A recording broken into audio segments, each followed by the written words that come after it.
मंजिल मिले या ना मिले ये तो मुकद्दर की बात है, हम कोशिश भी ना करें ये तो गलत बात है। जी हाँ दोस्तों, इसी के साथ मैं आप सभी लोगों का एक बार दिल से स्वागत करता हूँ, आप सभी लोगों का आपके अपने इस यूट्यूब चैनल राजन क्लासेस में।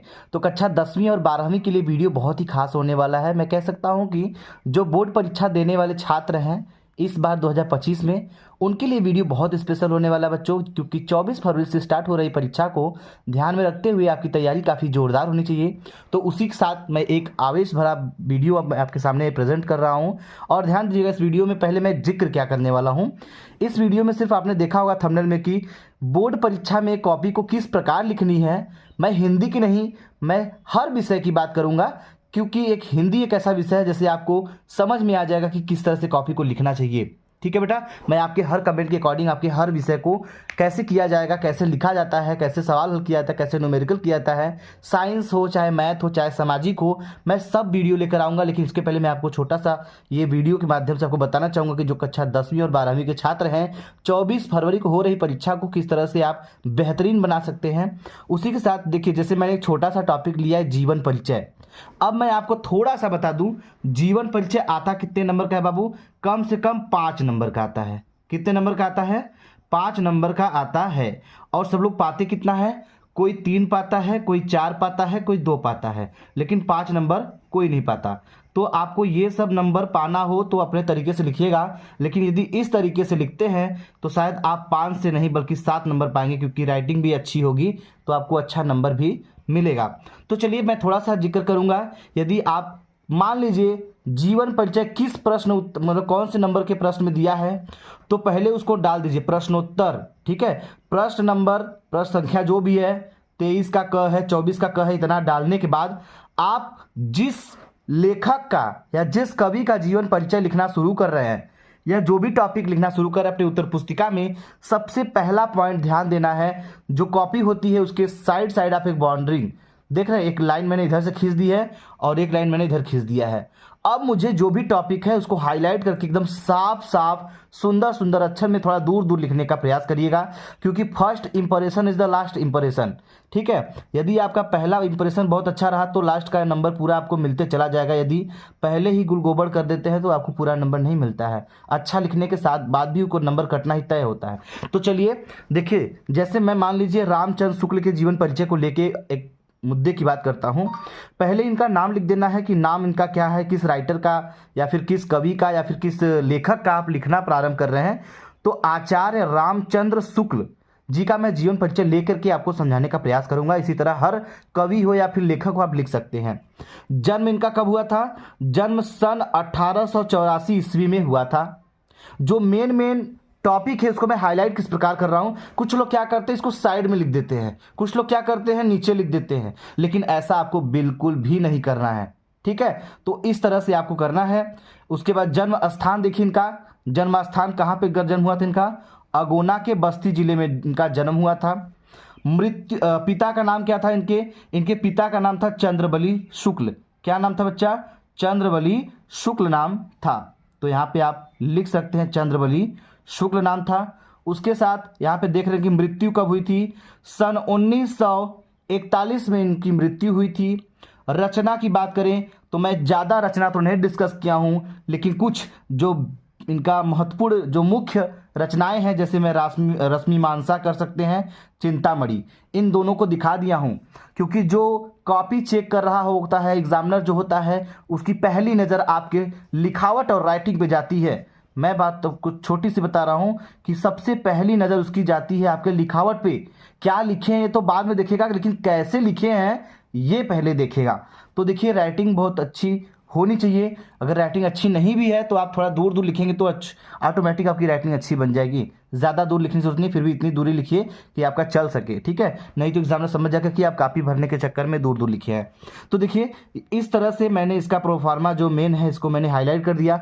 इतने ही देखते ही वो समझ जाएगा कि आपने उस टॉपिक में क्या क्या लिखा होगा। अब जैसे फिर इसके बाद साइड में जीवन परिचय डालिएगा। जीवन परिचय मैं बता रहा हूँ, हिंदी हो चाहे कोई भी हो, यदि कोई भी हेडलाइन अगर आप दिखा रहे हैं तो आप उसको स्केल की सहायता से 2 लाइन से अंडरलाइन कर लिएगा। देखिए कितना सुंदर लग रहा है ना। जब सुंदर लगेगा तभी आपको नंबर मिलेगा और आप उतना अच्छा लिख पाएंगे। अब यहाँ से आपको लिखना है क्या, जैसे जिसके बारे में लिखना है, जो टॉपिक है आपका उसके बारे में। जैसे मैंने लिखा है कि आचार्य रामचंद्र शुक्ल जी का जन्म सन 1884। एक बात और ध्यान दीजिएगा, जैसे इस 1884 आप यहाँ से नोटिस करिए कि यहाँ से नीला पेन चलता गया, लेकिन यहाँ पे ब्लैक मैंने चला दिया है। क्यों चलाया भाई? ब्लैक पेन इसलिए चलाया ताकि इनका जो जीवन परिचय है थोड़ा हाईलाइट हो सके। एग्जामिनर बस यही देखेगा, ठीक है। बाकी सब तो जानता ही है वो कि आप क्या लिखे होंगे, क्योंकि सब एग्जामिनर को पता होता है कि कौन कितना लिख सकता है। राइटिंग देख के समझ में आ जाता है उसको, ठीक है। तो ये 1884 ईस्वी में इनका जन्म हुआ। कहाँ हुआ था? बस्ती जिले के अगोना, देखिए बस्ती जिले के अगोना नामक गांव में हुआ था। इनके पिताजी का नाम चंद्रबली शुक्ल था और गणित में कमजोर होने के कारण ये आगे की शिक्षा नहीं कर सके। तो ऐसे बहुत सारी बातें हैं इसमें, आप अपने से जो पढ़े होंगे जीवन परिचय के अंतर्गत जो पढ़े हैं आप लोग, उसके बारे में बहुत अच्छा जानते होंगे और आप बहुत अच्छे से लिख सकते हैं। और एक मैं आपको बात बताना चाहूँगा बच्चों, जिस तरह से यहाँ पे जीवन परिचय का हेडिंग डाले हैं, ठीक उसी प्रकार एकदम ठीक उसी प्रकार यहाँ पे एक नीचे हेडिंग आप डालिएगा। इसके जस्ट जहाँ पर जीवन परिचय समाप्त होगा, जब उनकी मृत्यु तक आप लिख लेंगे। मैं लिखा नहीं हूँ लेकिन आपको लिखने का तरीका बता रहा हूँ। और यहाँ पे आप बिल्कुल इसी तरह से हेडिंग डालिएगा और अंडरलाइन करिएगा, डबल लाइन से अंडरलाइन करिएगा स्केल की सहायता से। ये नहीं कि कुछ लोग हाथ से ही करने लगते हैं। हाथ से करने में क्या होता है कि कभी टेढ़ा मेढ़ा हो जाता है तो सुंदरता बिगड़ जाती है, ठीक है। तो उसी तरह क्या करते हैं, डबल लाइन से उसको अंडरलाइन करेंगे, तब जाके वो अच्छा दिखना चाहिए। कुल मिला जुला के आपका जो बढ़िया लिखावट है, जो दिखावट है, वो सुंदर होना चाहिए, ठीक है बेटा। उसके बाद आप क्या करेंगे, उस टॉपिक को आप रचनाएं बनाएंगे और रचनाएं में आप लिखेंगे क्या, कितनी रचना के बारे में आप जानते हैं। जैसे रामचंद्र शुक्ल हैं, हो सकता है आप जीवन परिचय तुलसीदास का लिखने जा रहे हैं, हो सकता है सूरदास का लिख रहे हैं, हो सकता है महादेवी वर्मा का लिख रहे हैं, हजारी प्रसाद द्विवेदी का लिख रहे हैं, ठीक है, रसखान का लिख रहे हैं। जिस कवि या लेखक का जीवन परिचय आपको अच्छे से याद है, परीक्षा में आए हुए प्रश्नों के अकॉर्डिंग आप यदि उसको लिखना चाहते हैं तो आप उसका हेडिंग और जरूर डालिएगा। जैसे रचनाएं डाल दिए तो रचनाएं में उन्होंने कितनी रचना की थी। मैं जानता हूं कि सबको पूरी रचना तो नहीं याद है, लेकिन हाँ कुछ रचनाएं ऐसी होंगी जो आपको पढ़ना पड़ेगा, याद करना पड़ेगा और याद होना भी चाहिए। कम से कम 5 से 7 रचनाएं याद होगा तो आप उसके आगे इत्यादि लगा करके काम चला सकते हैं और आप पूरा का पूरा नंबर का फ़ायदा उठा सकते हैं। तो आई होप, हम उम्मीद करते हैं बच्चों आपको ये वीडियो समझ में आया होगा। आपके लिए हेल्पफुल वीडियो मैं आपको टाइम पे देते रहूँगा और बोर्ड परीक्षा से जुड़ी हर अपडेट। मैं एक बात यहाँ पे आपको ध्यान दीजिएगा, आप यदि बोर्ड परीक्षा देने वाले छात्रों में से हैं तो आप हमारे व्हाट्सएप से जुड़ सकते हैं।